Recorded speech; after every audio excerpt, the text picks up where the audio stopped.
মানিকগঞ্জের নবীগঞ্জ উপজেলার নবীগঞ্জ জে.কে মডেল উচ্চ বিদ্যালয়ের আলোকিত ব্যাচ ৯৫ সামাজিক সংগঠনের উদ্যোগে বিনামূল্যে চক্ষু চিকিৎসা সেবা ২০১৫ এর উদ্বোধন অনুষ্ঠান অনুষ্ঠিত হয়েছে।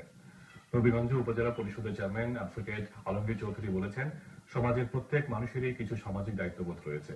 বিনামূল্যে চক্ষু চিকিৎসা সেবা প্রদান একটি সামাজিক কাজ।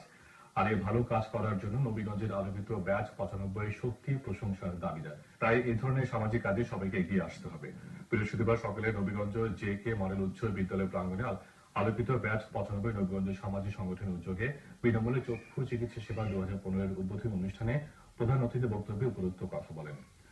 আলোকিত ব্যাচ ৯৫ সভাপতি তনুজ রায়ের সভাপতিত্বে এবং সাধারণ সম্পাদক উত্তম কুমার পাল হিমেলের পরিচালনায় এতে বিশেষ অতিথি হিসেবে উপজেলা নির্বাহী কর্মকর্তা মোহাম্মদ মাসুম বিল্লাহ, পৌর মেয়র অধ্যাপক তোফাজ্জল ইসলাম চৌধুরী, উপজেলা হিন্দু বৌদ্ধ খ্রিস্টান ঐক্য পরিষদের সভাপতি মিহির কুমার রায় মিন্টু, নবীগঞ্জ থানা অফিসার ইনচার্জ আব্দুল বাতেন খান, উপজেলা আওয়ামী লীগের সাধারণ সম্পাদক Saiful Jahan Chowdhury, panel mayor Shah Rizvi Ahmed Khaled, ATM Salam, Fakhrul Ahsan Chowdhury, M A Ahmad Azad সহ আরো অনেকে উপস্থিত ছিলেন।